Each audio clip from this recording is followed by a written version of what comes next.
Hey everybody, just another mic check for y'all. Check, check. 1, 2, 1, 2. Everybody good? This is a Friday afternoon. We have a press conference scheduled for 11:45. Into the case of Faye Swetlik. I'm Tim Scott, not the senator. And life is... anyone need me to do any more? I can keep going. We're good? Everyone?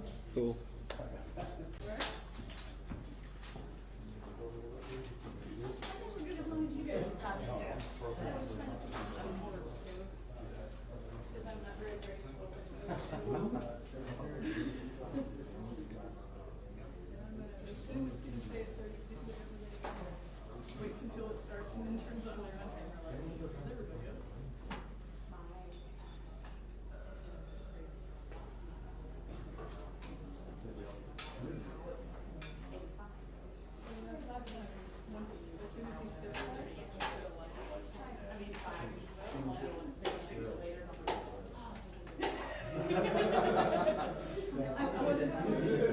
No, it wasn't me, but I'll make sure you start.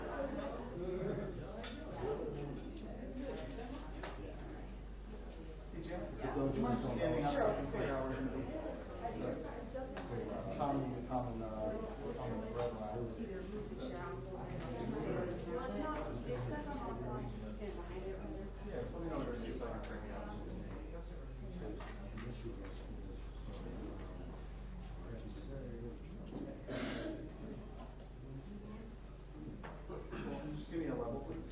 It's like 1, 2, 3, 4, 5, 6, 7. I don't know. I think it's probably she's only one.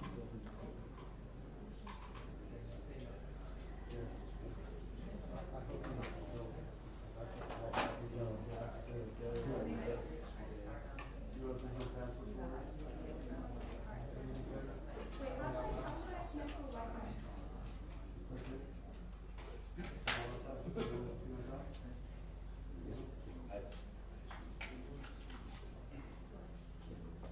Wait, I'm not putting it on.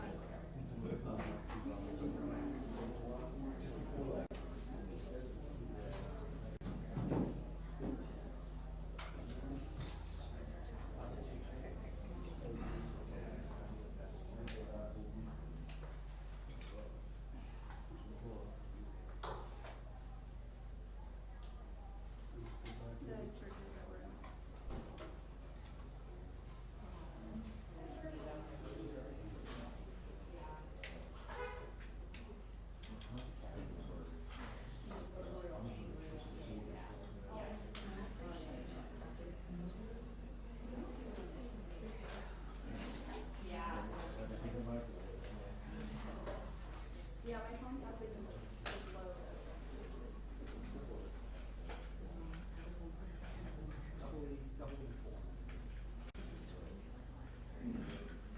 It says, do you see what I'm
check. 1, 2, 3, 4, 5, 6, 7, 8. 1, 2, 3, 4.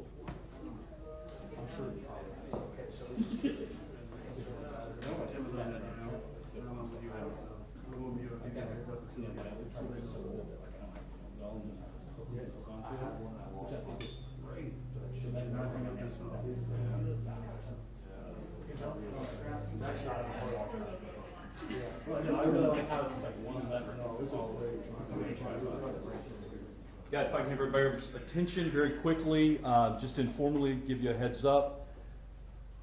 Still a couple minutes away from starting. Sorry, appreciate your patience. Just helping out here and wanted to, and with that in mind, let you know you'll be hearing from Sergeant Adam Antley, Casey Department of Public Safety again, in addition to Lexington County Coroner Margaret Fisher. So, for the out-of-towners, Margaret Fisher, common spelling, and if anybody's joined us since yesterday morning, Evan Antley, Evanantley, Antley, on the last name. Be a couple of more minutes. Thank you so much.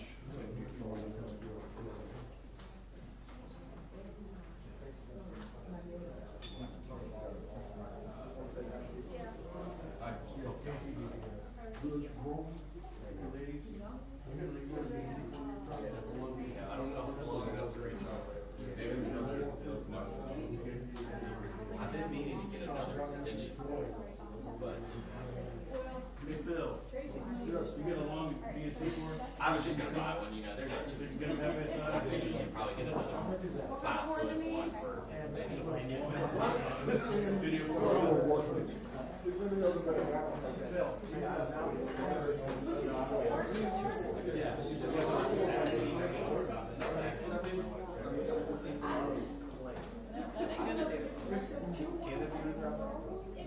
Yeah.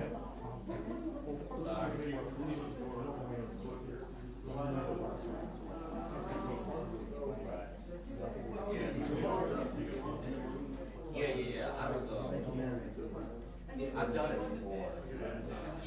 I've done it before, and but yesterday was sort of,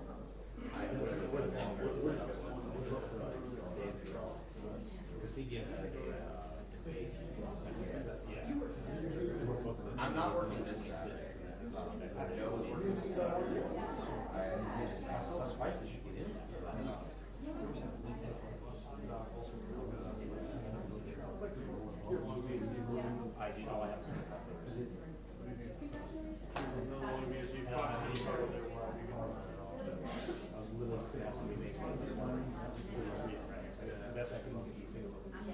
But then you also make a somebody just rip your camera right off. And they don't really work too. Yeah. Like I can't use those turns on my camera. The light will take it. Yeah. I use that little this camera's awful. Yeah. They don't last long.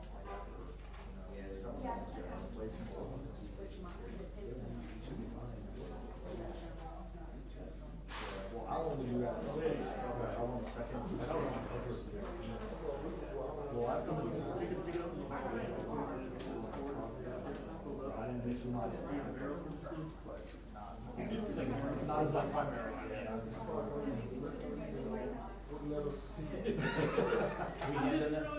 We didn't actually have a camera sitting that I use for we use for hurricane and just for those are great. I mean, one instance. Oh, yeah. I mean, Well, no, these little cameras. oh, no. Sony, I can't remember what it is, but it's Sony. Yeah, I've seen those little. It's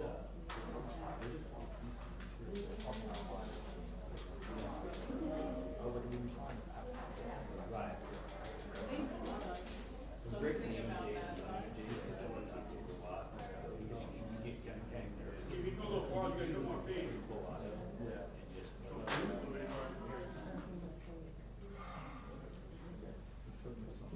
If you can hang it in the door, not.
Are we good? Everybody good? Josh, you good? Good morning. My name is Evan Antley, the Sergeant and Public Information Officer with the Casey Department of Public Safety. I'd like to welcome you here and thank you for your patience. In the beginning, we promised you daily case updates, and that's what we're here to do today. Before we get into this too far, I want everyone to continue to pray for Faye Swetlik. This has been a horrible situation for our community and for our department. We want to thank you for your patience with us as a department. Yesterday was a tough day, possibly the toughest day of many law enforcement careers. Some of you have requested 911 audio from the initial report when Faye went missing. I'm happy to say that we have that for you this morning. They have been redacting personal information over the last few hours, and we will have that out to you within a few short minutes at the end of this press conference. Yesterday, you saw our investigators and agents with SLED and the Federal Bureau of Investigation following City of Casey municipal sanitation trucks through the neighborhood of Churchill Heights. What we were doing was emptying trash cans and looking to see what came out before it was entered into the truck. As part of that search, we located a critical item of evidence related to our investigation of bringing Faye Swetlik home. Based on that discovery, we narrowed down an area that we felt as an investigative team that we needed to go back to and look for more evidence. Director Snellgrove and other leaders were in the area planning another methodical search of that area. Even though we had been there multiple times, we were going back. During the early planning stages of that search, Director Byron Snellgrove with KCDPS located the body of Faye Marie Swetlik. What we can tell you is this. Based on our investigation and based on the information, the preliminary information that we received from the coroner's office, we believe that Faye had not been in that location for a very long time at all. A short time later, just moments after locating Faye Marie Swetlik, we located a deceased male at 602 Piccadilly Square. What I'd like to do now is allow Lexington County Coroner Margaret Fisher to step up to make ID on that person. Hey, everybody. First, I want to say thank you. Thank you for covering this case so diligently, and thank you for your patience in allowing my office and all the other law enforcement agencies to handle business and to get the information we need. And you guys have been so patient with waiting on all of our news releases, so we really do appreciate that. I'm here to identify the male that was found on the scene. So I'll spell his name. It's going to be a Caucasian male. He's 30 years old. His first name is Cody, C-O-T-Y. Middle name is Scott, S-C-O-T-T. Last name is Taylor, T-A-Y-L-O-R. He did reside at 602 Piccadilly Square, and as you know, the autopsy for him will probably be on Saturday as well, and we won't know any information on the cause of death until after the autopsy is completed. And at that time, I'm sure we'll do another news release and give you that information. But it's going to be Saturday. Probably by Saturday afternoon, we'll know more about him. Okay? Thank you. What about the autopsy? No, after? I've got more to give you. So there are a lot of questions out there. What I can tell you is this. The male body that was just identified as Cody Taylor was, our evidence and our investigation does link these two together. I can confirm that he was a neighbor, that he was not a relative, he was not a friend, he was merely a neighbor that lived in Churchill Heights. At this time, I want to assure you, our community, and all of our parents out there that we have no reason to believe that there is an active threat in the Churchill Heights community or the city of Casey as a whole. We have no suspects at this time. We have made no arrest, and we are not seeking any persons of interest as of this time. Lastly, I want to say this. Again, this has been a tragic situation for our community, for our department, and for everyone who has been following the story of Faye Marie Swetlik. We want to thank the community for their tips. Without them, we may not be where we are. We want to thank that neighborhood. We went in there and turned their lives upside down. We made them late for work. We searched their homes, and we invaded their privacy.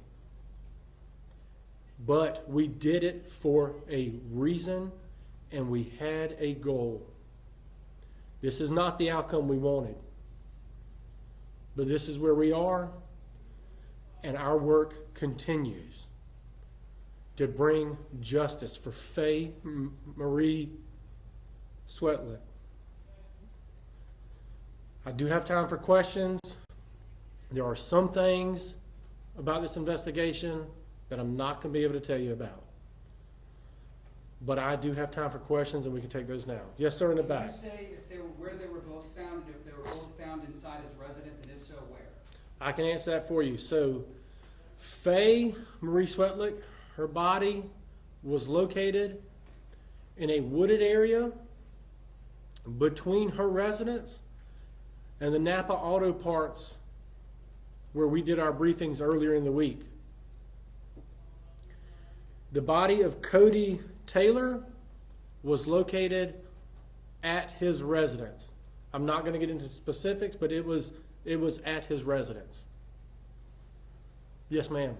Since there is no pending investigation with further criminal charges, are you able to detail the piece of evidence that you found by going behind the trash truck? So I want to clarify, we do still have an open investigation that right now, what we are looking at is just what I gave you. But just because we don't have any suspects now, we want to make sure that there's not anyone else involved in the disappearance of Faye Marie Swetlik. So I can tell you it was a critical piece of evidence, and what I will confirm is this. It was a critical piece of evidence that would have been listed on her missing persons flyer. Next question. Do you believe that Cody killed Faye? I know the investigation is very preliminary, but would you say that? I can't comment on that ongoing investigation. Again, what I will tell you is they are linked. Can you tell us where the evidence is found at all? Yes, in a trash can belonging to 602 Piccadilly Square, which is the residence of Cody Taylor. In the back. How close is his house to her house? 100 to 150 feet. So in that area, there is Londonderry Square and Piccadilly Square. It's some small, similar to townhomes that are right next to one another, and they're right. I mean, those two lanes are right next to each other. Yes, sir. Did Cody Taylor have a criminal record or was known to KCDPS? He has no criminal history, and he was not known to law enforcement. Down here. I'm wondering if you could tell me whether you believe his to also be a homicide and if you have a date of birth for him. Yes, so I'm not going to stand up here and speculate on his cause of death at this time. We're going to wait to cooperate with the forensic pathologist before we say anything about that. I do have a date of birth for him. It is 3/9 of 1989. Like I said, we'll know more about his cause of death tomorrow. Sergeant Anthony, can you talk about, you all knocked on doors, you searched homes. Had you searched Mr. Taylor's home before before law enforcement found him? We had talked to Mr. Taylor. We had been inside his home. Absolutely, we had. Yes. Was the body of Faye buried, or was it just like in a partial? Yeah, I'm not going to comment on the condition of her body. I appreciate your question, but I feel like if I it'd be insensitive at this time. Right here, yes, ma'am. You're saying that there's a definitive link. Is it DNA? What I'm telling you is that part of our that evidence in our investigation links these two. They are not. It's not Faye and then a totally separate case. They are linked. But you can't tell us that. I can't. I'm not going to give you the specific details on how. I don't want to. What I can ask you for is this. We want more information about Cody Taylor starting at 3:44 Monday afternoon up until the time that we announced that we had found his body. We have time for one more, then these guys. Tell us how the family has been so far. How are they holding up and everything? You know, unfortunately, I personally have not talked to them, but what I can tell you is this, is that we have victim specialists with them. My heart breaks for that family. As a parent, how do you go through that? We have a preschool not too far from here, and kids are out there playing on the playground as we pulled in. And as officers, we stopped and waved and made sure those kids saw us and smiled. I couldn't begin to answer that. Thank you so much. We will continue pushing out information. Follow Casey Public Safety's Facebook page. We will continue to get you this information as it becomes available and as our investigation allows. Thank you so much for being here.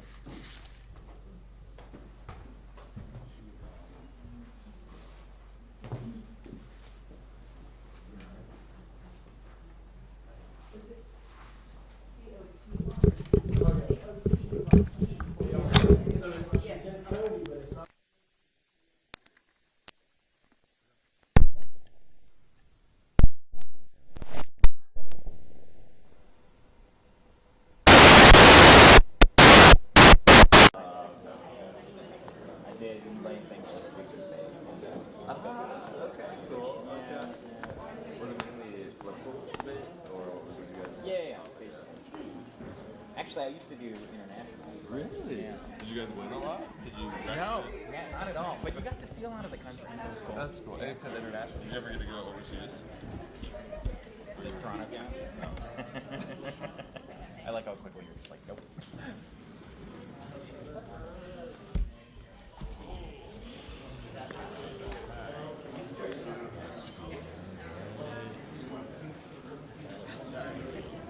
Yes. Do I have to go here again? All right. Oh, sorry. There we go. There we go. We're good now. Sorry. My bad. I jigsawed that.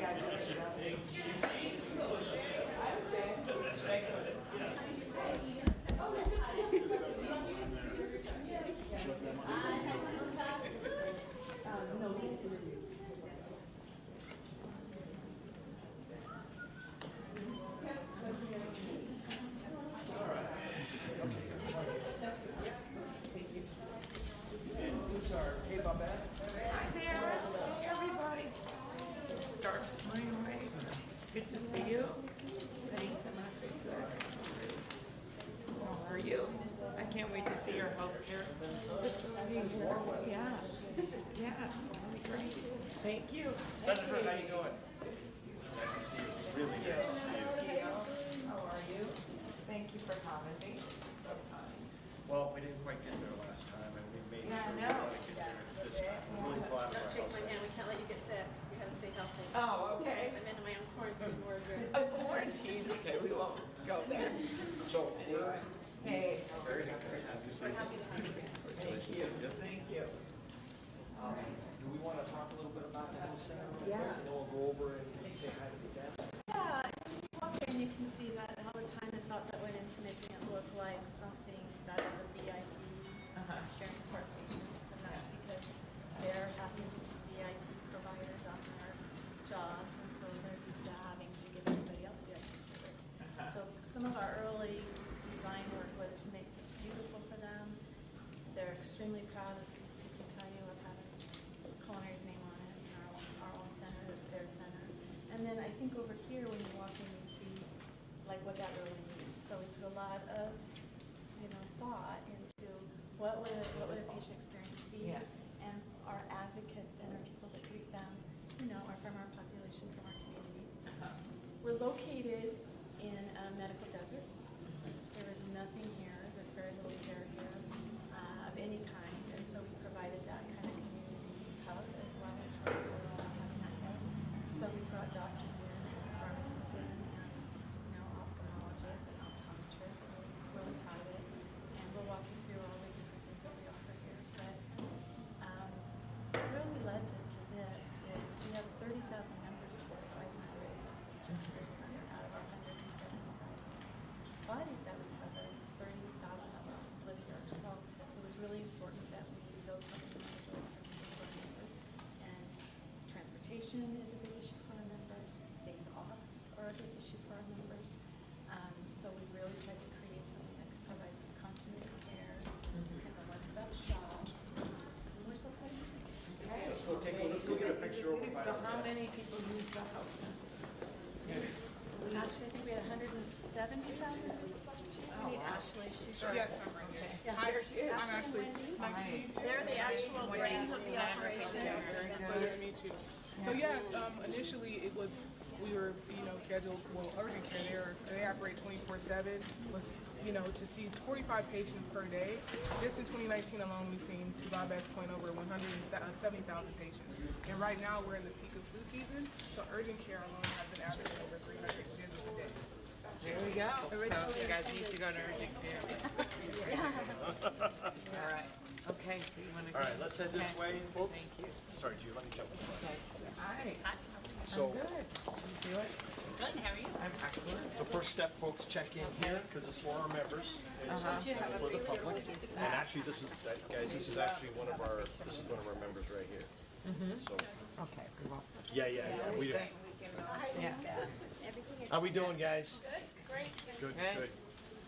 So, maybe when we come out, we'll get a picture next to the. Yeah, we can maybe go and. Yeah. So let's head. Okay. So who's Go leading the into tour? urgent care. Okay. Who's leading? Okay, all right. Okay. Ashley leading. Oh, very good.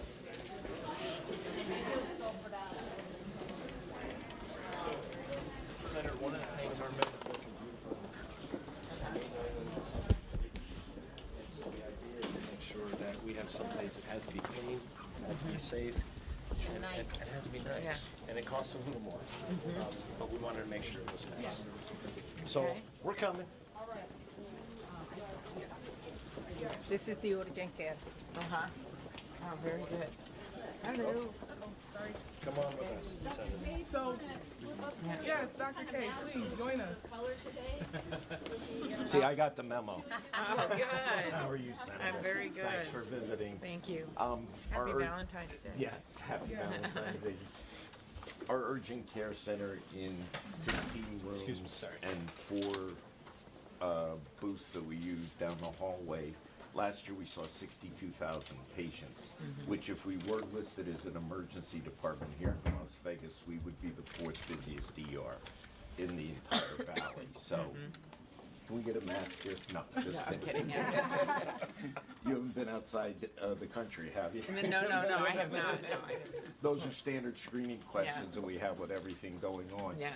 But even though it's listed as an urgent care, we've had several documented saves, including one in the first week that we were open, which pointed towards the atypical symptoms for women with an MI.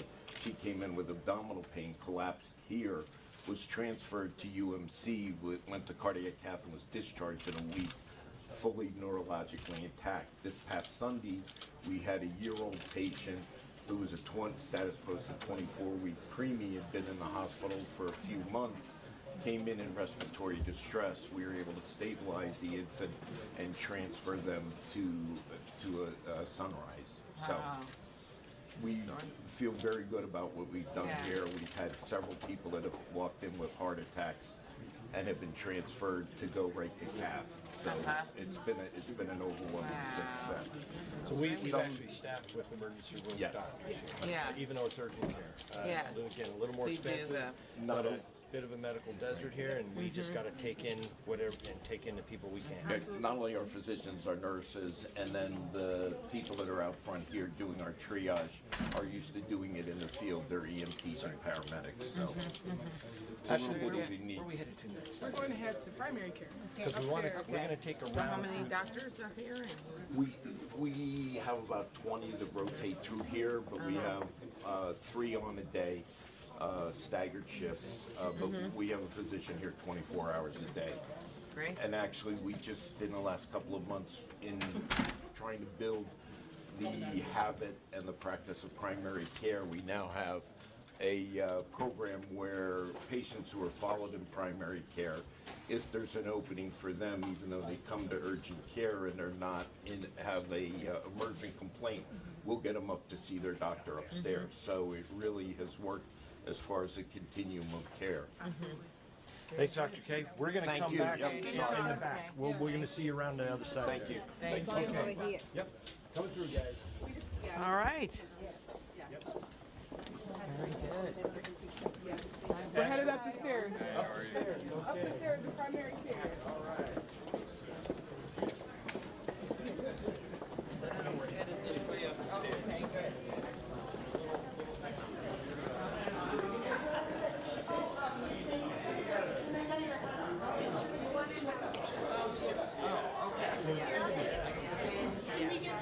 Thank you. I'm from Alaska, so you got my first vote. Oh, there you go. That's your way, because you're from Alaska. So it works. With your Minnesota Avenue there, right? All right, right here. Great. Okay. Thank you. God bless you. Oh, thank you. That means a lot. Thank you. Bye.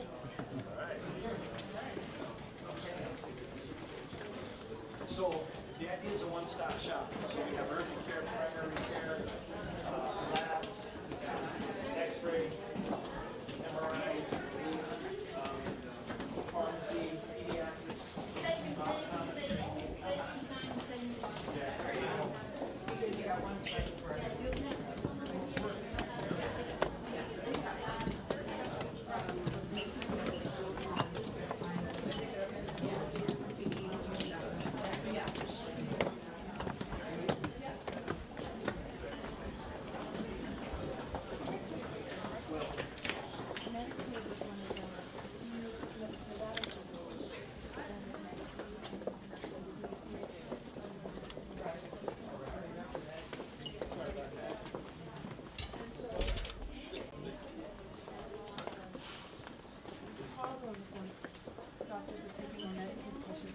on over, Jill. Yeah. So just the access issue became a problem for us. We've always cared a lot about the quality and the price, but access became one of the drivers here. Mhm. Try to, provide the ability for Right. patients to get in, because we were having a lot of trouble getting in. Right. And you can see here, we got flooded. Yeah. So we're gonna keep building. All right. Okay, so They don't have any magazine here because we You don't wanna want say a people couple- waiting for a long time. Right. you want to say a couple things Yes. about primary care? So our primary Senator? care is divided into internal medicine, that's for the higher risk patients. We have family practice that are just, for the regular population, and then we have pediatrics. And so they're averaging together over 200 patients per day. And they're also open extended hours a week, so Monday through Saturday, 7 a.m. to 9 p.m. So that definitely brings that extra access for our patients. Okay. Yep. Arlo, let's head to the So next then spot. Yep, We're- we'll actually we're trying- Beautiful. We're trying to get folks to go on a primary care doctor. A lot of our members Hello. will. Hi, how you doing, guys? Oh, Senator? Yeah. If you want to say hi Yeah. and stop at any Yeah. time, Okay. feel free. Just- Hi there. How are you? Okay. Go ahead, take a seat, okay? How are you? Sorry you're standing back there. Yeah. Do you want to take a picture? So, you know how important that is right now. Absolutely. I've been working hard to get more medical students who study here, or nursing students that they can stay if they study from other countries and are medical students. To get more employees in the mental health area. We need it. We need it, absolutely. We need it In Las badly. Vegas, especially. Super Yeah. underserved. Yes. Exactly. All right. It was very nice to meet you.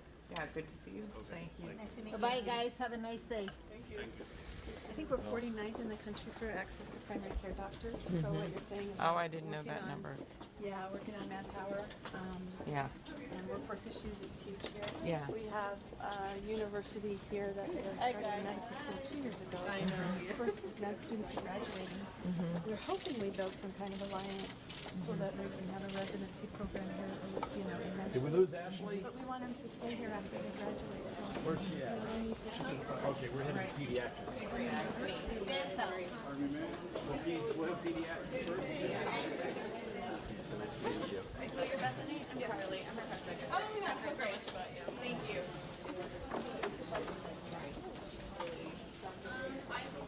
Okay, thanks. A letter for them?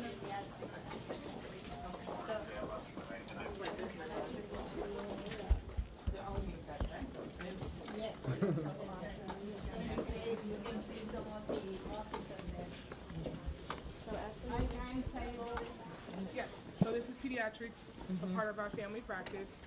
We had, that's Marissa, one of the leads, and so again, they're averaging, they do a lot for the peds, and we also have where they can be seen same-day access as well here, so. Very good. Let's take a Dental. walk in the dental. We go on to dental. And maybe we take a quick spin in the back with the senator without the press too. Okay. We're really proud of the dental. It's very busy. Yeah, watch out for the camera. We don't want a dental need right here. Camera hitting your mouth. Fix you right up. This is the dental side. Hi. Yes. How are you? It's gonna be great. Nice to see you. Yes. Maybe the Good. What's your name? Hi, Wendy. So you busy? Yeah. Yeah. You have a lot of people coming in for checkups. Checkups, cleanings, a lot of new patients. That's always good. Yeah. Yeah. Some people don't get dental in their healthcare plan. Something you want to change, but you have it. The culinary plan. I'm very busy. Yeah, I bet. Very good. Good. I brushed my teeth today. Yeah, we got some beautiful smiles here too, you see, so good. Yeah. So We would like you to take. what you we're gonna to do is back. take you for a Yeah. quick run without the press through the Okay. back, take a loop, Okay. and then we'll come back out. Okay, perfect. Gio, take us back. Okay. I will be back. Don't go anywhere. Don't stand at the Yeah, I'm not gonna. Everybody wants to stay. Press go downstairs. We'll meet you guys downstairs. Okay.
somewhere during the tour.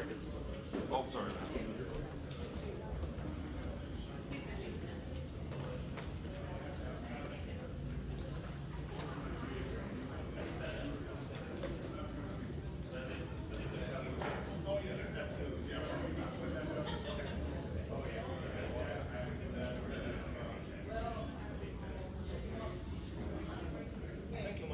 You're welcome.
Patients can come through. Yeah. Yeah. So press can all be over here, please. And any patients come on through, please. Yeah, help. Yeah, help. Yeah, because they cannot be with the okay, so all the media should be over. All the media have to be here. Yeah, come. Sorry. Thanks. Yep. Mora? Great. Okay. Yeah, you guys are on. Sorry. Can we let, oh, yeah. Sorry, guys. Thanks. Sorry. Thank you.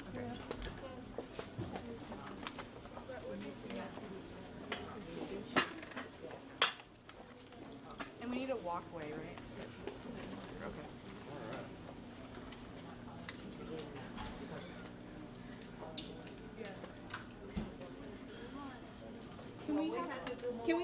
Can we move all the media, please, guys? We need to have room for the patients who are coming to their pharmacy. Thank you. So can we just move back a little bit?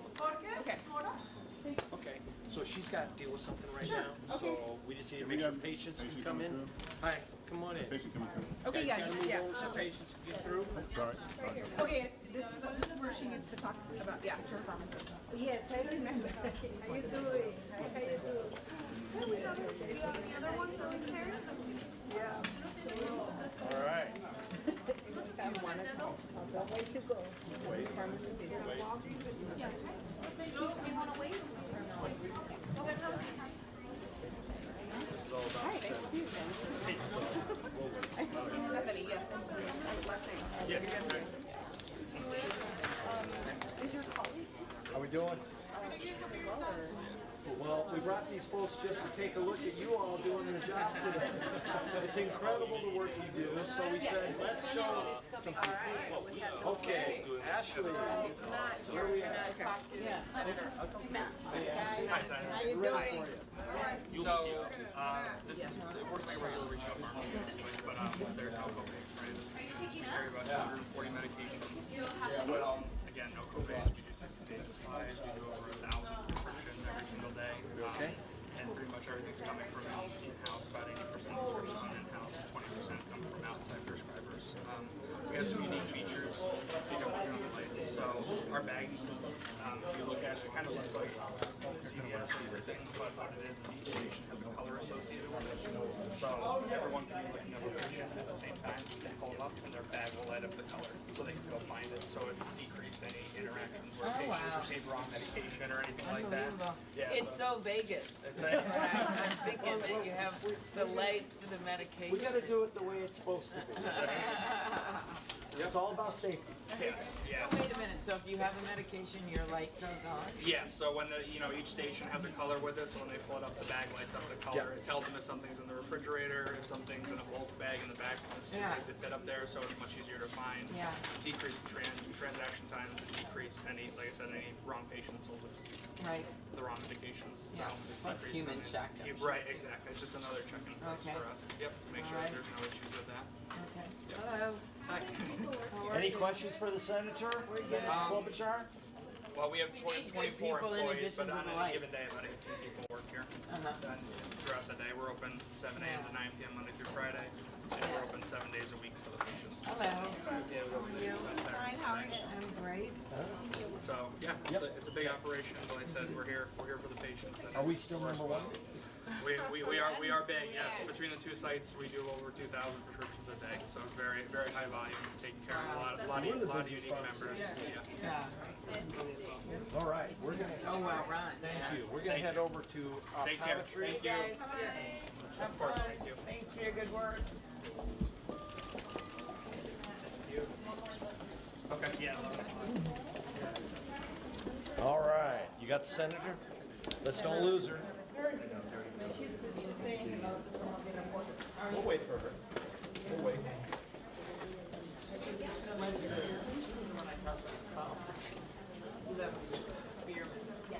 Yeah, that's what I thought, yeah. All right, okay. Okay, coming through.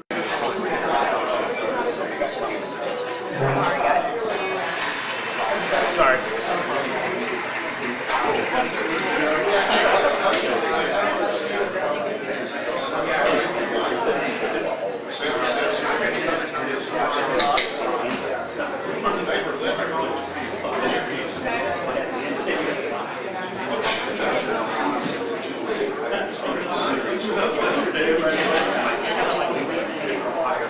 Go to the left. Press to the left. I'm so confused. My left. Sorry, guys. I wasn't thinking about your left. Sorry, we keep playing. No idea where I'm going. Hello. Let's come over. We can come over. Let's say hi. Okay.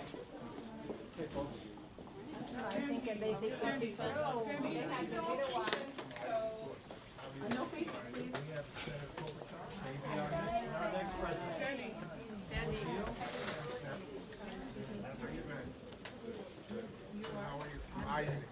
I'm good.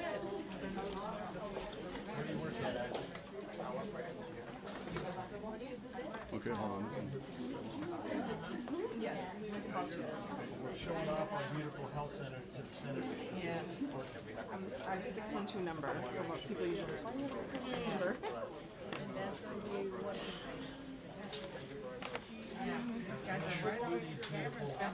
Beautiful little baby. I don't. Okay, I'll do it. I'm hoping that my faces are in these pictures. I thought you wanted. Okay. Let's head back to the. No faces. Take her around. Thank you very much. All right. Did you expect me to do it? No. Okay, I don't think so. Okay. All right. We're gonna head back out, and we're gonna get a chance to sit with you for a few minutes. Okay. And take a walk through the back. Okay. Okay? Hey, Thank you. Thank you. Hey, guys. How are you? How are you? I'm really good. Do you guys want to do? You guys are great. Oh. What a great place to work. Yes. You guys have the Valentine's outfit. Oh, yes. I couldn't really find it. I kind of did this. It was close. Good. All right. Anyway, happy Valentine's Day. Thank you. Okay.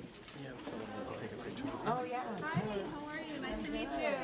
How are you? Good, thank you. Nice to see you. Oh, hi. Hi, how are you? I'm good. Good to see you. Thank you. Take a picture, thanks. My daughter, she plays golf. She what? She plays golf. Really? Yeah.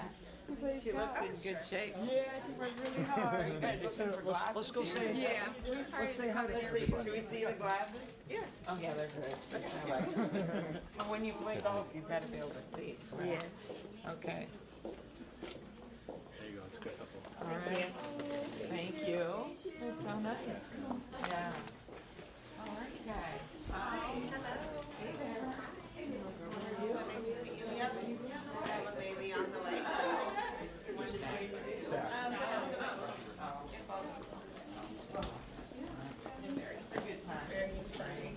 Yeah. No too much cold and no summer just yet. Yeah, exactly. It would be perfect. So, Yeah. anyway. Well, Thank you. Nice meeting Yeah. you. Thank you for coming by. Thank you. Oh, I love glass places. So. How are you? Very good. Are you guys just looking for glasses? No, we're working on that. You work in the lab? Oh, okay. Do you help fit glasses or to get the Sometimes eyesight? they call me in for adjustment. Mostly I take the lenses from the doctor's prescription and cut it into the frame. Yeah. He does it all. No. Oh, I should take my glasses out. Yes. You can look in the lab if you like. Yeah, why don't I do that? I'm gonna look at the lab. You guys can't come in. Yeah, it's a lab. Yeah, Okay. thanks. Oh, thank you. This made my day. Thank you. That's very nice. Yeah, my husband's been assigned to go to Virginia, so this is the extent of my romantic calendar. All right, thank you. Alright, hey, you guys, we're gonna go out front. She's gonna go have a meeting and then we're gonna do a quick gaggle out front.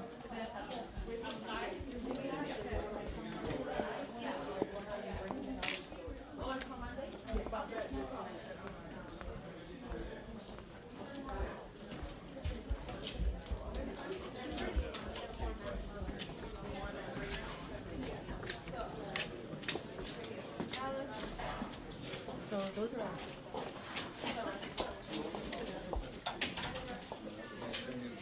Oh.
Bet you're happy you forgot your monopod now, right? That was actually harder than I thought. I should do this in a different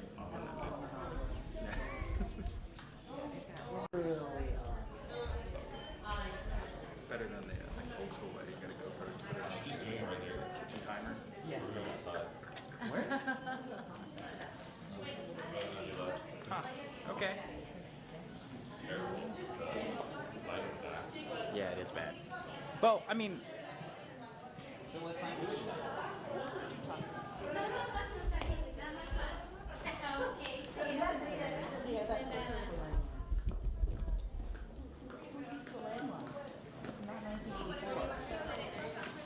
I can do voice note. I can do that. Yes. I can record it.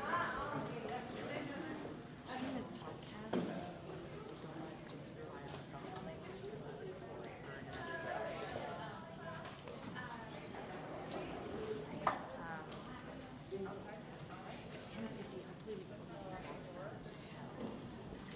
Right, so I guess what I heard is that we're gonna be waiting for a senator outside the health center so that we don't disrupt patient flow. Thank you guys, but you guys have been great.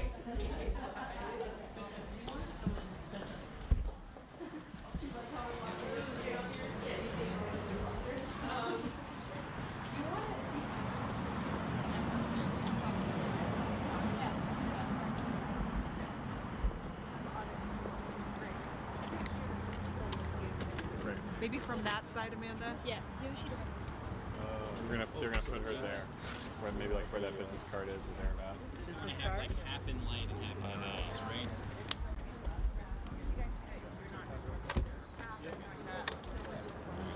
So you want to get right here? Not a great spot. Austin, how much time before she comes out? Probably 10 minutes. Probably 10 minutes. 10 minutes? Yeah. Oh, I'll get out of the way. Okay. You want me to take it? No. Oh, there we go. Okay. It's like I don't want to get too sharp. Sorry. No, you're fine. You're fine. Okay. Once I put this, can I put this between you? Okay, Sure. thank you. That's fine. Thank you. Yeah. Oh, okay. Yeah, yeah. I'll be sitting. Okay. Thank you.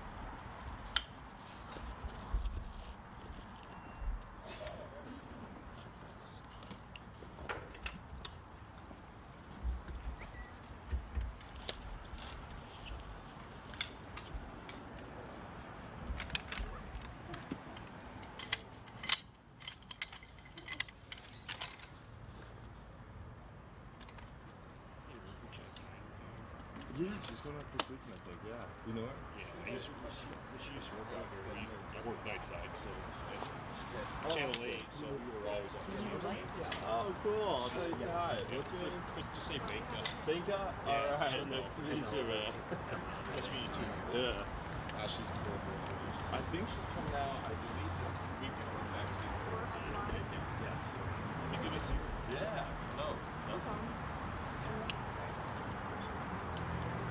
Should be. Just want to make sure that's on. Sure. Yeah. Sorry. Good? Hold on one more time. Sorry. Would you mind if I gave you my mic in case, if that's cool? It's okay right now. Oh, okay. Yeah. I know you're busy. Double fist. No, you're fine. All good? Everybody got one? Yeah. Yeah. Everybody good? All right.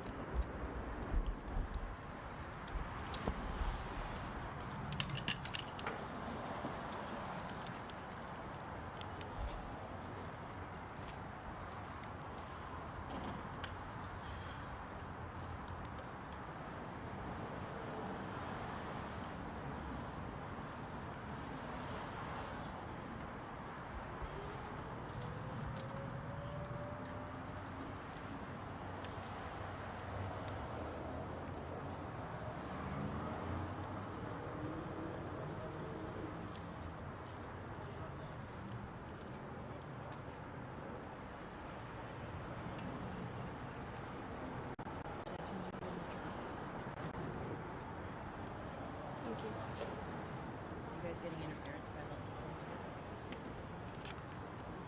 1, 2, 3, 4. 1, 2, 3, 4. You're not getting interference. Is it too much? I'm gonna go back and forth. That's okay. That's okay. Thank you. The human mic stand. The human mic stand. I just want to make sure no one's getting interference. Yeah. You're clean? Mm-hmm. Clean.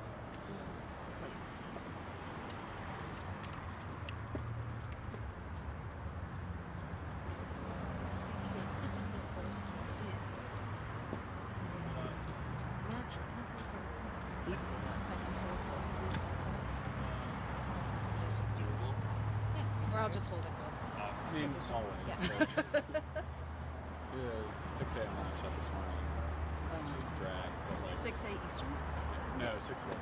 Oh, okay. Tomorrow, like today's show, I should do 4. Yeah. That's what kills me. West The Coast, mornings. East Coast time, live shots are bad.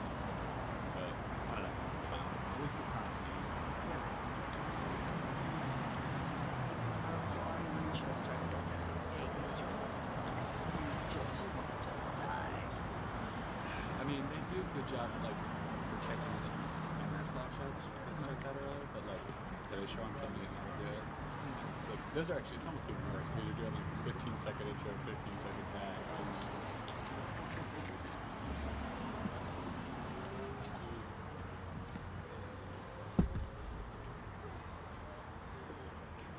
It's so funny in Vegas. In the ammo? Yeah, no, we're not. No. I'm just your slave and going away. Yes. Will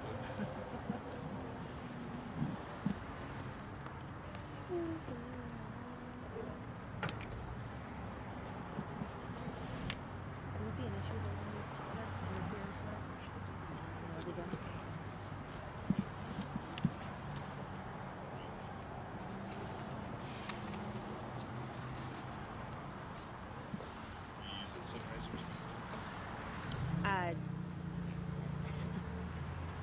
Any little things. Yeah.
Okay, wait, this is I'm looking for that one right now. Is it urgent? Okay, thank you. It's not now, boss. Keep telling me. Mic check 1 2 3 1 2 3 4 5 6 7. Mic check. Mic check. Check check. One more time for us. Mic check. We're at the Culinary Health Center. 1 2 3 4 5. What? Are you gonna love him? Yeah. I haven't seen this on. They don't have this. No, they do not. I didn't slip on black ice this morning. Oh, yeah. How's it look? Everything's pale. Girl, so.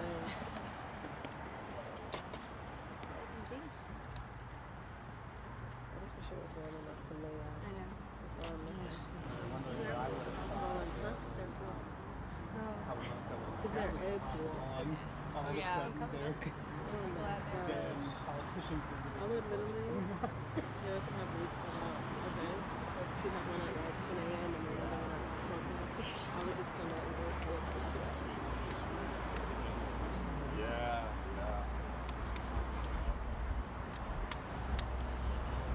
Sorry, No, you're I'm trying to fine. hurt your ears. No, you're fine. Don't worry about it. Thank you for your fingers okay? Yeah. Just like, I believe it's the worst, like when you're moving back and forth and trying to keep it.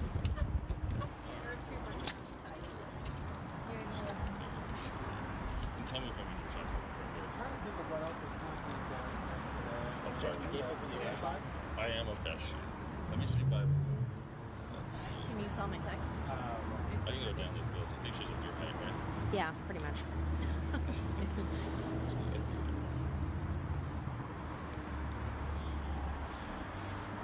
This is I'm out. Maybe zoom in. Okay. That's not an issue. If I am just doing a little tap, you know.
said what? Face needs to be in sun so I can get a picture.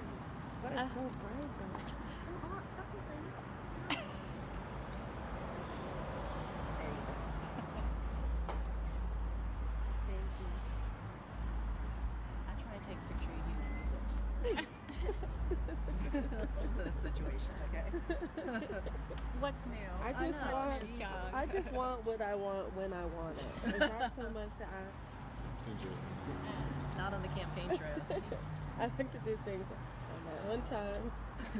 in my own You're the wrong line of work. It's like if on time is your thing, this may not be the job for you. I don't want to work with anyone else's schedule.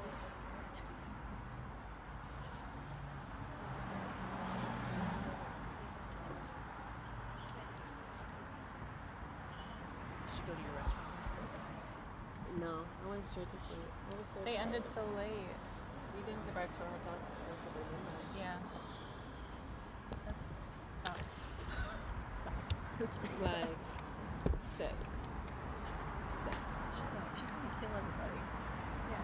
She doesn't do anything. She doesn't sleep. She doesn't sleep. Like, what the fuck? She doesn't sleep.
this is tropical.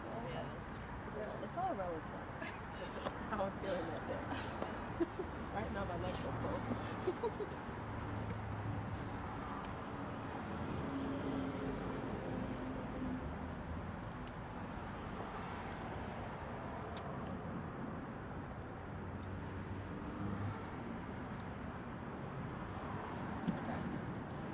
Like a pregnant lady. Are you charging the train? Oh, indeed. Perfect. I tried to get out of it too.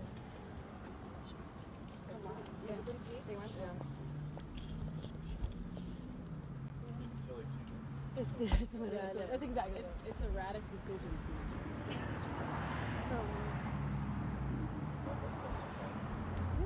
120.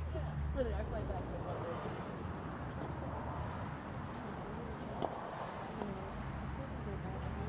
Don't worry about it.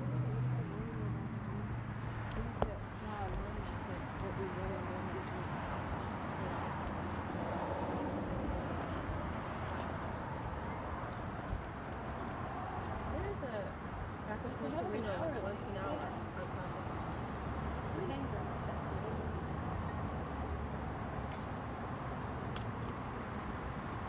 I was like, I don't need to go. It's fine. I just watch it on the street. It's cool.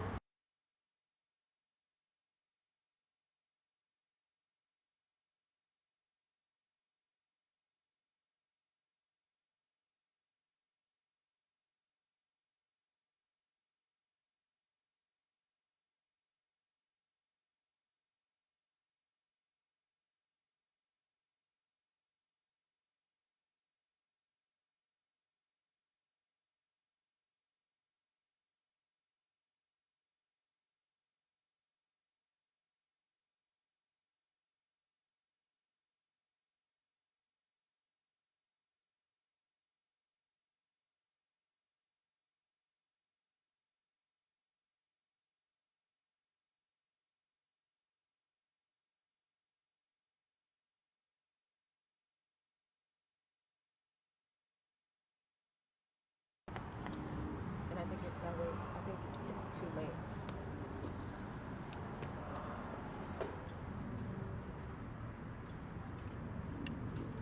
That's what time they put us up. Up until.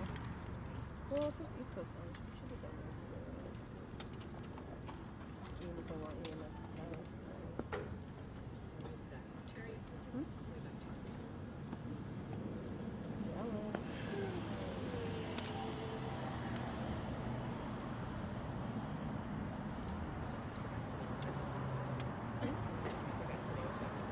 You didn't text your husband? I called him 20 seconds. Romantic. So romantic, wasn't it? Lisa told me what you told her yesterday. And I said, wow, Emily has no filter. I'm sorry, what? I said, Lisa told me what you told her yesterday. She snitched on me. I didn't say That's not even like real. Yeah, that's not even good. Yeah. Cameras. Button it up.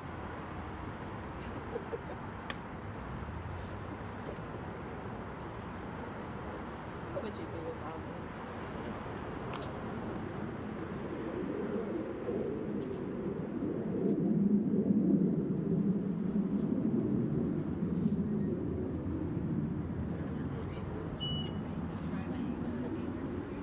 To the where?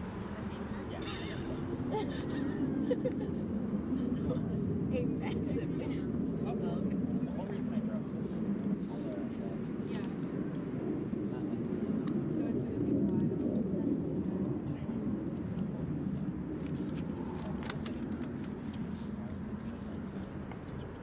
Yeah. What flight are you taking back? It was like the last departing flight at the time. And it's supposed to try to demand usually in Salt Lake is longer than the flight time for Reno to Las Vegas. We're flying Southwest. Yeah, we're taking. Because I wanted to meet somebody for coffee. So I couldn't find a later flight than the Delta flight in terms of departure. Okay. You're actually working. Okay. Okay. Yeah. Well, drinking coffee. Is it working? 25 Southwest tonight. I will leave the event early. Yeah, trying to get out of there. Right. Not done yet? Okay. Well, Face for us was like, hey, can you help us produce a live shot Sunday morning? I have to do that. Yeah, and I was like, well, so I definitely can't fly back Sunday morning because then I have to be in Vegas on Sunday morning. So. Yeah. I think we're all going to be there. I think so. Yeah. Because she's doing all the shows. Something on Dean Martin. That's the address. And then Steyer wanted to do it from his hotel room. Yeah.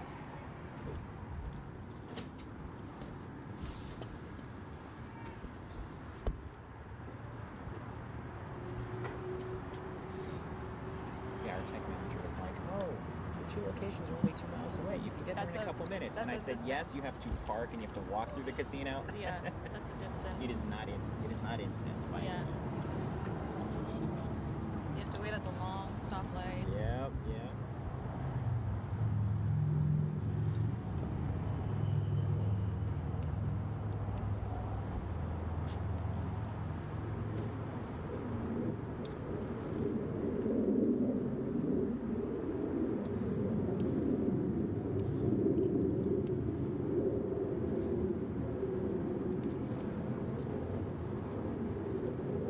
This is fun. Yeah, super. Anybody heard any good jokes lately?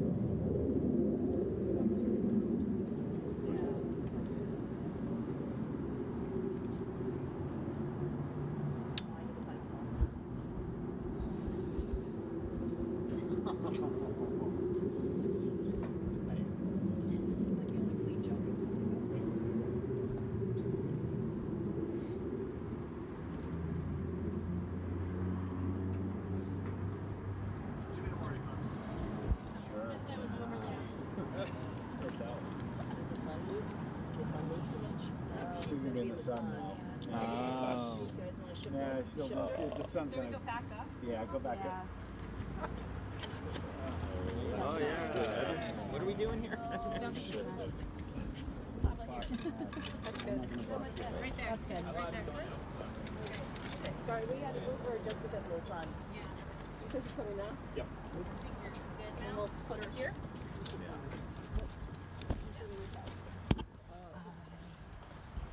This went poorly for me. I know. Oh. Right. That's a nice little spot. Classic scene in You're holding up our camera. Move the shot, box out the embassy. Dirty. Do you want to stand here? Okay. I'll give you my space.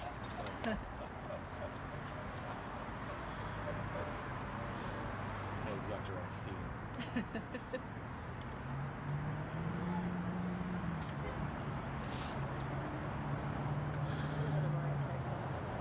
What? I can't hear you. That was 2 minutes. That's what we're talking about. You're ready to go. There's a debate in Phoenix on March 15th. I'm glad she's got it. Phoenix? Yeah.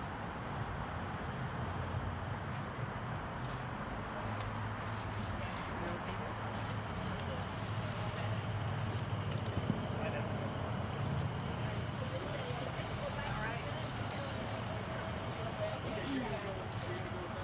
Senator, we marked a spot for you out here. Oh, okay. See what we got. Oh my goodness, you guys are really organized.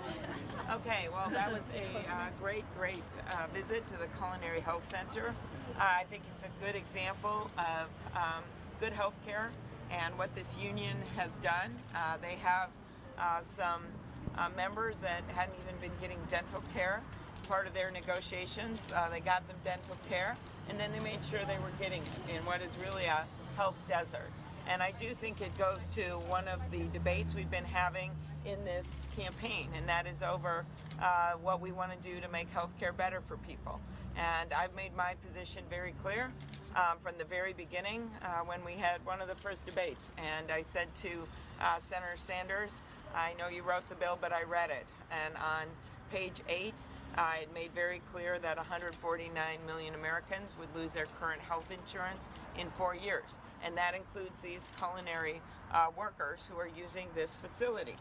because it was part of the negotiations that they were part of. It includes Americans that work in various businesses, unions and non-unions, people who have gotten their own health insurance. Now that doesn't mean that we all just say, oh, that's great, that's where it is. We actually need to make the Affordable Health Care Bill better. And my arguments here is, number one, the Affordable Health Care Act is now nearly 10 points more popular than the President of the United States. So I don't think we should be blowing it up, and that's a disagreement I have with Senator Sanders and Senator Warren. The second thing is that nearly two-thirds of the Democrats in the U.S. Senate are not on that bill, the Sanders-Warren bill. And so that's another reason. We're not going to pass it. Since we're in Vegas, I'd say if your number is not on the wheel, maybe you don't want to bet on that number. So let's look at what's realistic. What's realistic is a nonprofit public option that would bring down the cost of health care. What's realistic is taking on the pharmaceutical companies big time to bring down the cost of pharma, which is nearly 20% of the cost of health care in this country. And what is realistic is building on this to take on things like mental health care and addiction, and finally do something about long-term care, which is all of the issues that I've been focusing on since I've announced my bid for presidency, and actually before that, since I've been in the arena. I worked on the Affordable Care Act. I fought for those provisions. And so, I think that's the answer. Other things, we're here in Las Vegas, one of the tourism capitals of the world. And one of the things I'll be focusing on when I'm in Reno and all over this state is that I have led the efforts on tourism in the U.S. Senate. I lead the Tourism Caucus along with Senator Blunt. I worked with Harry Reid on that, and he actually asked me to get involved and lead some of the bills way back.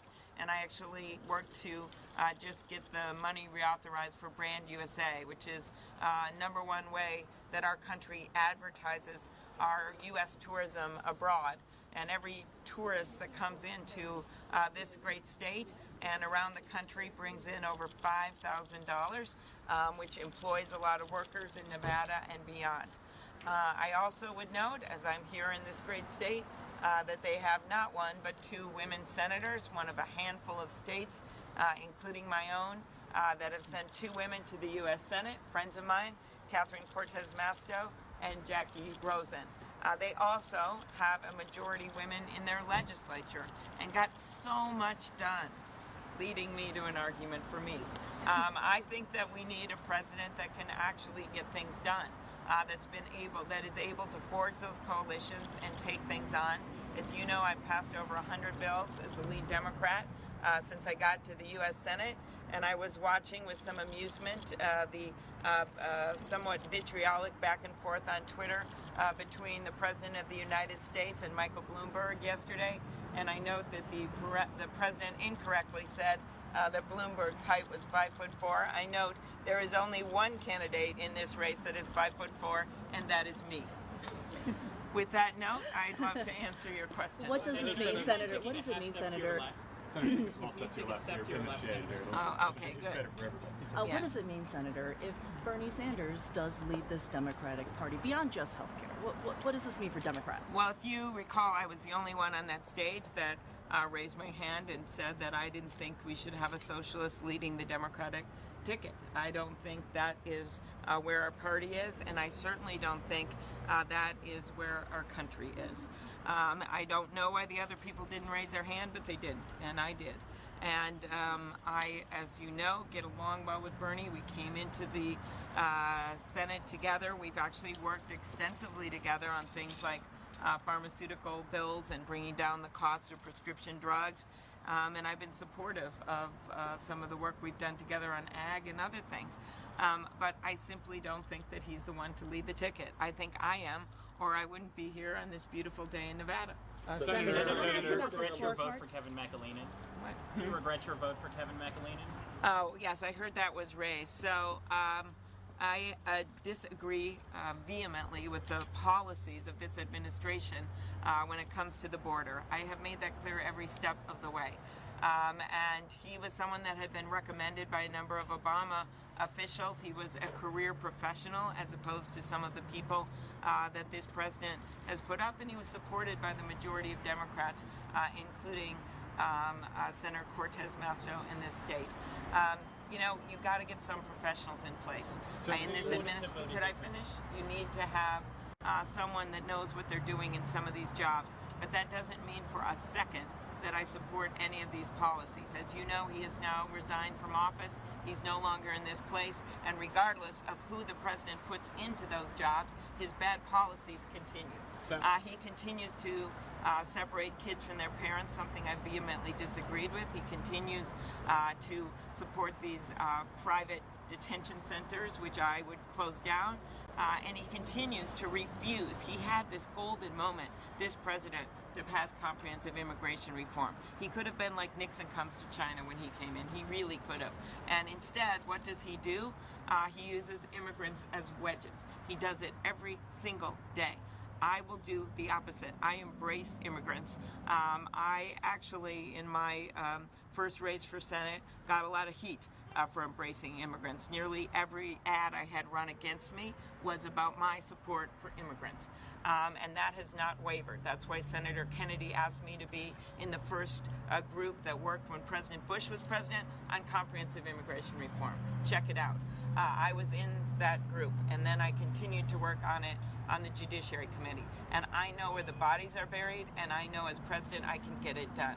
These Republicans right now are afraid of President Trump, and they're afraid of crossing him on immigration, but quietly, time and time again, including the deal that they were willing to make on Dreamers, they show that they actually want to get it done. They need a president that knows who they are and how they work, and they need a president that cares about the immigrants in states like this to actually make it one of her top 3 priorities. That is me. I literally talk about it at nearly every town hall meeting, whether I am in Nevada or in Iowa or in New Hampshire, because I have been advocating for immigrants since I got to the U.S. Senate.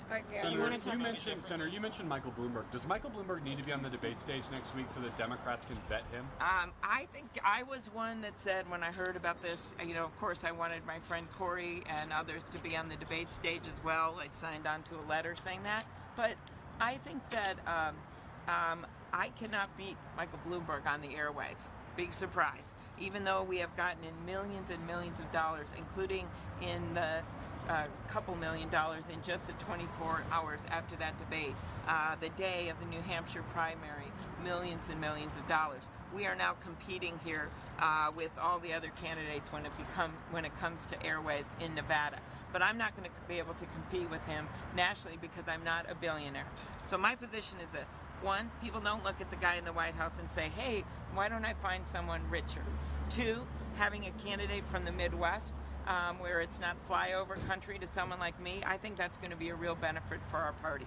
3, having someone from a more humble background, I think that's going to be a benefit in running against Donald Trump. And 4, yeah, I think he should be on the debate stage because I can't beat him on the airwaves, but I can beat him on the debate stage. Senator, how do you explain to voters here your past votes to make English the national language? There's a lot of bilingual. Okay, there was. Excuse me, I'm sorry. This was back in 2006. A number of people voted that same way, and it ended up actually in the base bill, where many people, including President Obama, voted for that bill. I now and have taken a strong position against that. I think that when you look at a state like this state and a country like ours that is so diverse, you don't want to have that provision in law because then it would be very difficult to have, say, government documents and other things translated into other languages. I made sure and worked with others to make sure that provision was not in the second immigration bill. I was on the Judiciary Committee. So that is not a position I take. Okay. I did vote that way back then, along with many other people. Okay. You should check out the base bill. It was in the base bill in the end. All right. Okay. Thank you guys. All right. Anything more? Any comments? I had a question about the scorecard from the Culinary Union, and they were yeah. they were saying Yeah, I did that, pretty well on that. Yeah. Yeah, And let's talk about that. they put in a point there about how you want to keep technology out of the workplace. How is that going to impact members of the culinary union, especially here in Las Vegas? So I'm not talking about keeping all technology out of the workplace by any means. What I was talking about is we need to acknowledge what's in front of us. One, we know that technology is coming our way, not just in Vegas, it's coming our way in vehicles and other things. And we've got to work to make sure that this works for our workers. That means training people. That means if they're that they're in maybe aging and they can't be trained on a skill at age 63 or something like that. They've worked somewhere their whole lives. That we have to make sure that we figure out how this works for our workers. And I think they acknowledged that about me, that I was one of the candidates that was willing to be forward-looking and not just based all my policies on the past, and that's one of the reasons I got a good score on that scorecard. The other reason is that I have stood with the people of this country, the working people, every step of the way. I've always had whatever, I don't know what the ratings are, but a good rating from the AFL-CIO, and I have a union background.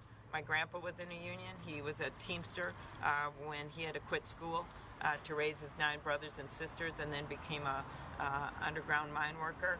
My mom was in the teachers union, was in one of the first teacher strikes in Minneapolis. I have a picture of her standing on the picket line in the middle of the winter.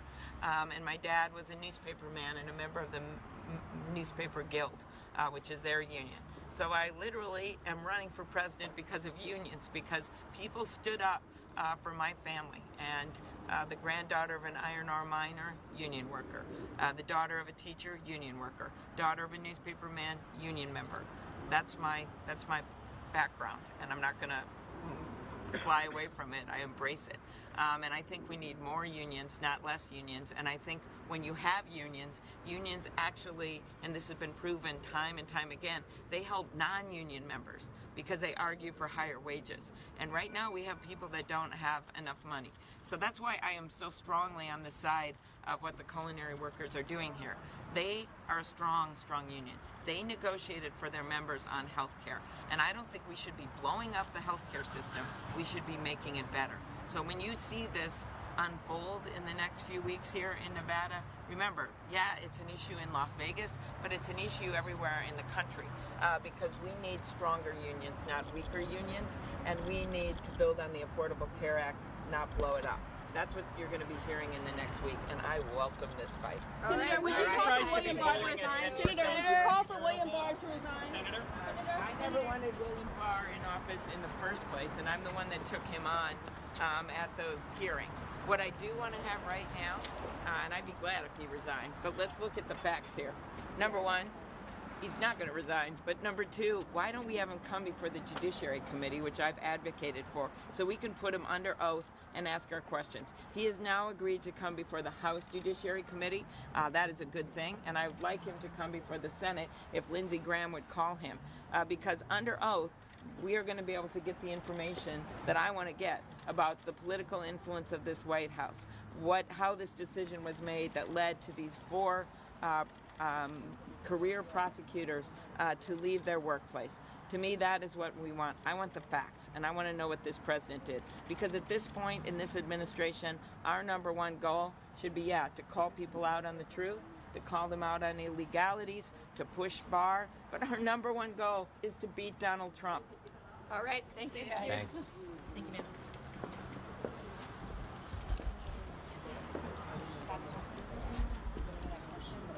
You're good. Oh, hey, you're totally fine.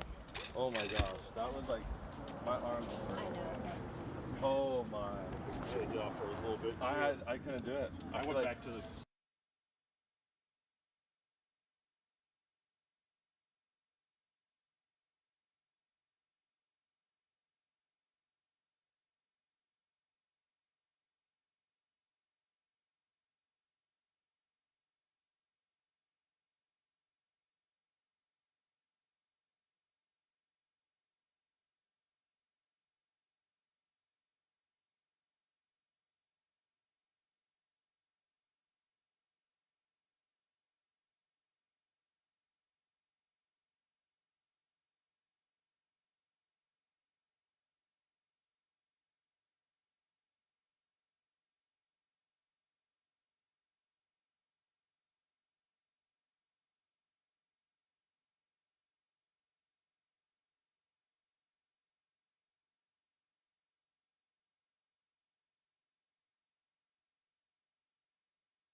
Judge.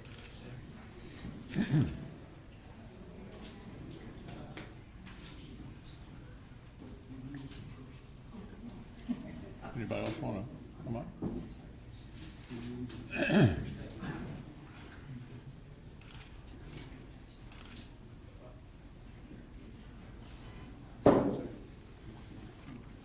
Well, good afternoon, everyone. This sure is a happy day in this part of our state.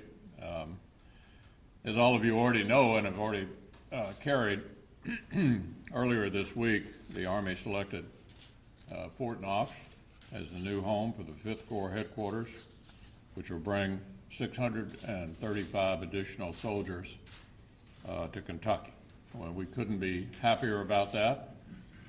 There was a lot of competition, as you can imagine, for this 5th Corps headquarters, and we are exceedingly happy that we won. Fort Knox, as we all know, is one of the country's premier military installations, ready to fulfill its mission in support of our national defense strategy. According to estimates, Fort Knox is currently responsible, listen to this, for $2.6 billion in local economic impact. As this community begins supporting the 5th Corps, it's likely to grow even larger, which will affect all the businesses in this area. I want to especially extend my gratitude to the friends at the Knox Regional Development Alliance. They helped present the case for the 5th Corps and made a huge difference in making this possible. Jim Iacocca, Jim couldn't be here today, Beth Avey, and their team continue to help make this a wonderful place to work and live. KRDA, local leaders like my friend Harry Berry, who's behind me, Jerry Lynn from Meade County, Jerry Summers from Bullitt County. This is one of the most military-friendly communities in America, and I think that makes a big difference too. Like Fort Knox, the 5th Corps history dates back to World War I. By the way, that new movie 1917, have any of you seen it? Very well done. Now it'll turn a new page right here in Kentucky to support U.S. forces and operations in Europe. I also want to thank Congressman Guthrie and Senator Paul for their involvement in this. I'm grateful to the Secretary of the Army, Ryan McCarthy, Army Chief of Staff James McConville, who both stopped by my office Tuesday afternoon with the good news. And given what we've been doing lately in Washington, it was certainly welcome to have some good news. It's no accident that Fort Knox has the facilities and the infrastructure needed for 5th Corps.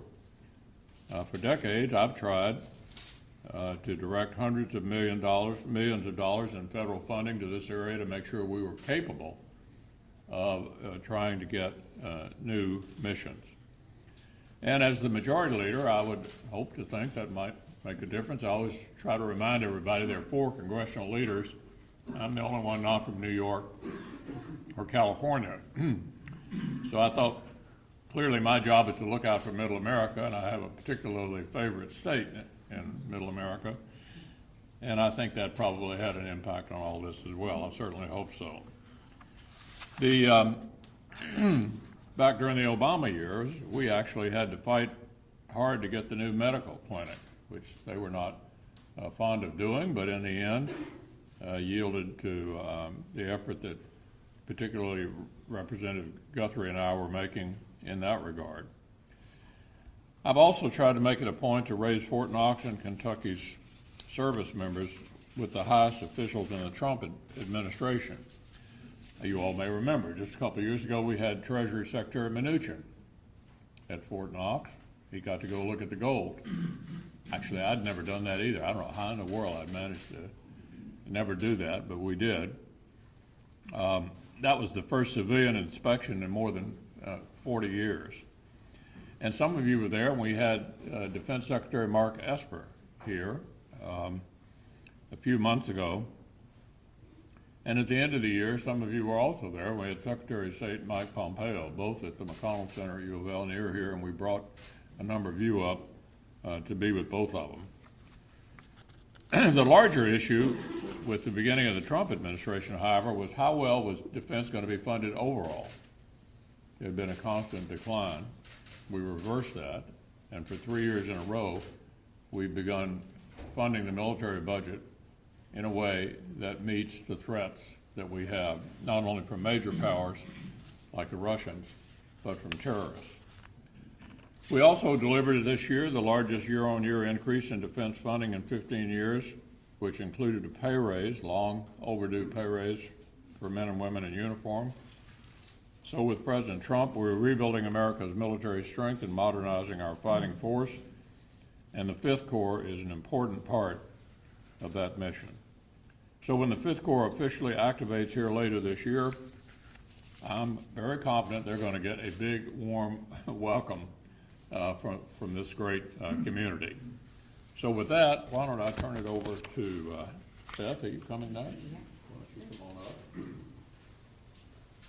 Well, good afternoon, everyone. And Senator McConnell, thank you so much for being here and for all that you've done to make this possible, and so much of what Fort Knox is today. We really appreciate it. On behalf of Brigadier General Jim Iacocca and the Board of Directors of the Knox Regional Development Alliance, we are just thrilled with the news this week of the 5th Corps headquarters being located at Fort Knox. We want to thank, of course, Senator McConnell, Congressman Guthrie, Senator Paul, and their teams for helping to make that possible.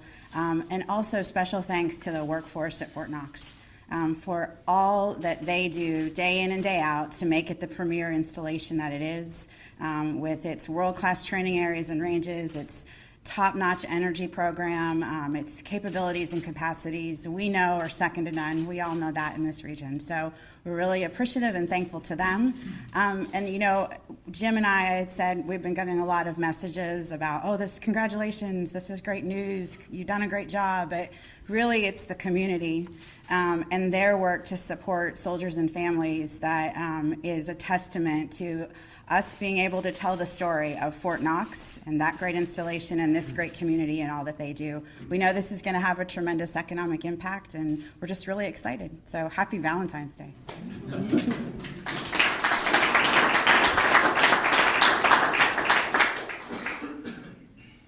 Good afternoon. I'm Harry Berry, the Hardin County Judge Executive. Happy Valentine's Day, and for all the men in the room, if you haven't done the right thing yet, you still got a few hours left. As Beth was indicating, this is certainly a team effort to be able to have a winning announcement like this today. And as we all know, every good team, every winning team has to have a great and winning leader. And we certainly have that leader in United States Senate Majority Leader Mitch McConnell. Tuesday afternoon, I was real excited late in the afternoon to get the information, the news. I'm still excited about it. I was excited the next morning to be able to go out to the newspaper box and get the copy of the local newspaper, the News Enterprise, and come back with the front page story to be able to read that morning. Fort Knox lands new U.S. Army Corps.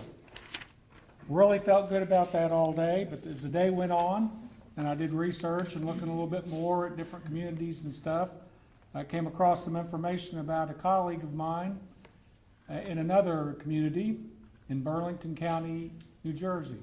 I'm sure she did not have a good day when she went to her news box. When she came back with her newspaper, this is what she saw. New Jersey Joint Base passed over for new Army headquarters. And if you go on down in that article, that story from the Burlington Times that day went on to say New Jersey's entire congressional delegation committee sent a letter to Army Secretary Ryan McCarthy. I'm sure what that letter touted was that Joint Base McGuire, Dix, and Lakehurst had a lot of great qualities with it also. A lot of good amenities that could be shared there.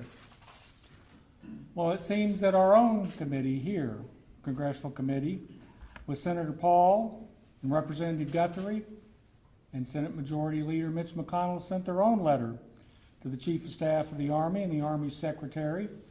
And you know what, folks, as we've learned, leadership really counts. It certainly does. There's a lot of teams that's working at some 30 communities around this nation. that vied for this position, jockeying to be in this position, competing for this announcement. But we're the winners. And when the dust settles, there's only one winning quarterback in each game, and there's only one MLV, yes, MLV, the most valuable leader, and that's Leader McConnell. His influence, his savvy, his clout, his political capital, his leadership is what brought this win to the Commonwealth of Kentucky and our community.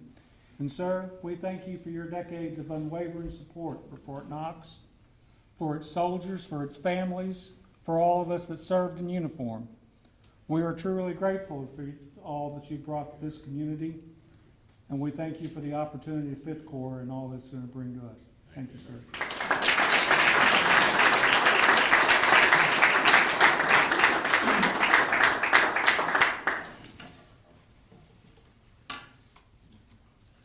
Well, good afternoon. My name is Mayor J.J. Duval, and I'm the mayor here at the city of Ratcliffe. I'd like to welcome you all to our Colvin Community Center. I'd like to first start off, of course, by thanking not only the leader, but our Senate Majority Leader, McConnell. Sir, thank you for being here. Thank you for sharing the news here in our community. It means a lot to us. I'd also like to thank our congressional delegation and their representatives, of course, that are here today, our state leadership that is here, and of course my local elected officials, my colleagues, Mayor Jeff Gregory from the city of Elizabethtown, Mayor Pam Ogden from the city of Vine Grove. Special thanks goes to Beth, KRDA, retired General Jim Iacocca. He's president and CEO of the Knox Regional Development Alliance. His leadership, experience, and knowledge in working behind the scenes with the delegation, and of course with Beth, was able to help bring this to fruition. Fort Knox is a huge economic generator here in our community. With over 22,000 employees, a $750 million payroll, and as the senator said, a $2.6 billion economic impact to our region. Fort Knox is our industry. It's our UPS, it's our Toyota, it's our Ford, and it's located right here, Judge, right in the backyard of our community. So, Leader McConnell, as you know, there's only a few posts now that we join. We are in a very elite group. That is Joint Base Lewis McChord, Fort Hood, and Fort Bragg. By locating this Fifth Corps here, sir, you have solidified what we know, and now the rest of the nation knows, sir, is that we are an installation, a world-class installation. We have state-of-the-art training facilities. We are the first independent energy post, self-sustaining energy post, sir. We have 8 general officer commands here with the human resource and the recruiting command. This will be the 9th. The potential for economic growth for our community and the economic impact will only grow with this announcement. Senator, and I'm going to quote you, so if I say something wrong, I didn't write this, I have to blame my deputy. How about that, okay? So, Senator, you read something on the Senate floor, and it read as this: as the Army continues to modernize its force structure to counter-involve global threat, Fort Knox is the best choice to meet our urgent national defense needs. With its unmatched level of community support, Fort Knox will offer the Fifth Corps a very warm welcome, and we will do that, sir. I assure you that no other community will welcome the Fifth Corps more than us. Sir, it is Valentine's Day. Yeah. And I told you I was going to give you something. So, Senator, on behalf of the city of Ratcliffe, it's not a lot, but I'd like to give you a big heart, sir, and I'm going to share that if you won't mind holding that up. It says, I heart Ratcliffe.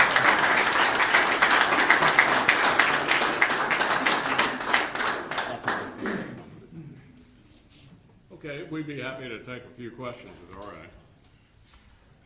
It Lawrence? was not that long ago, a decade or so ago, there were concerns about Fort Knox even staying open. Talk about what has now turned this around and how much of that had to do with your position as leader of the Senate? Well, I don't think it did any harm. Let's put it that way. Obviously, the facility had to make sense. The community had to make sense. But in the end, honestly, it's pretty sweet to beat out New Jersey and New York. Did members of the Alliance personally meet with Army officials, and what did they they say to those Army officials that really swayed them? We just made the best arguments we could. You've heard them all here this morning on behalf of this facility.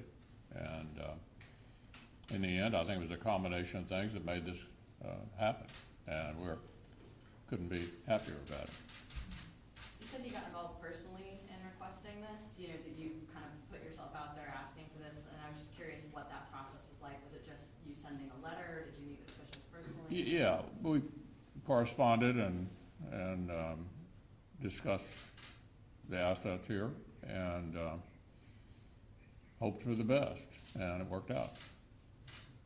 You've already kind of talked about it a little bit. As far as the overall impact of getting the headquarters here at Fort Knox, what does that mean for the local economy? I mean, what changes are we going to see here? I imagine for the best, but how is it going to transform? Well, you've heard the economic impact of Fort Knox, and every time you add additional missions, it expands that economic impact dramatically. And having the Fifth Corps obviously also was a treasure that everybody was after around the country. And we beat out some important military facilities in some big states because of the talent here, the community here, and whatever influence we could bring to bear on the process, hopefully was value added. Is this something that improves the area's future for years, decades, or would you say like a... Well, I hope so. I mean, you know, we went through a lot of nervousness here during the BRAC round when some bases were closing down. This is a different facility than it was 20 years ago, but everything that's been added, in many ways, one could argue, was even better for the community. You know, we, for example, hated to see the trainees go, but on the other hand, they were replaced with things like the Human Resources Command. More stability, higher paying jobs. I think, was it last year or the year before that Hardin County was one of the 3 fastest growing counties in the country? This is the reason, this facility here. No, I think Fort Knox has a bright future. Exactly what it'll look like 20 years from now, who knows?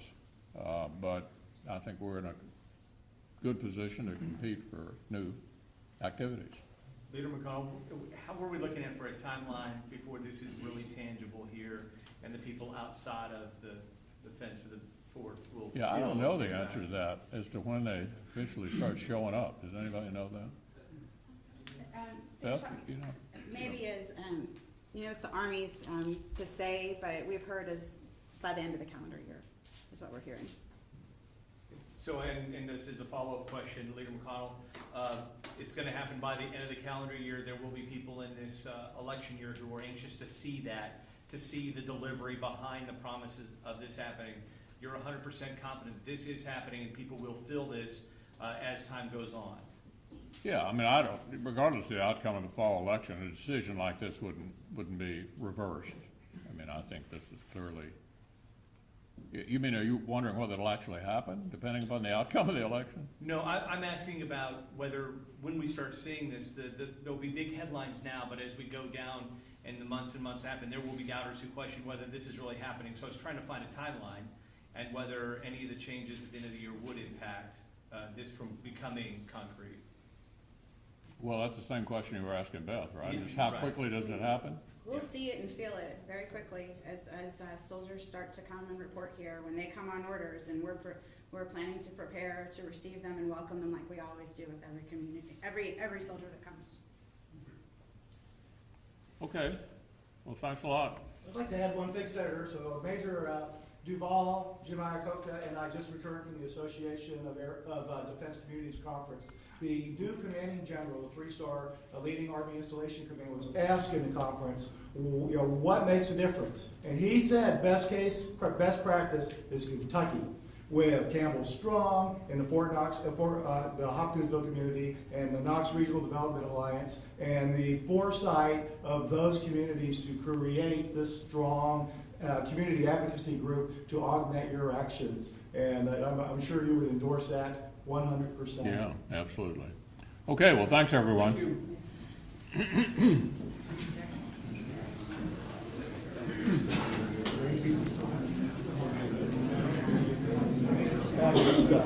you. We Facebook Lived it.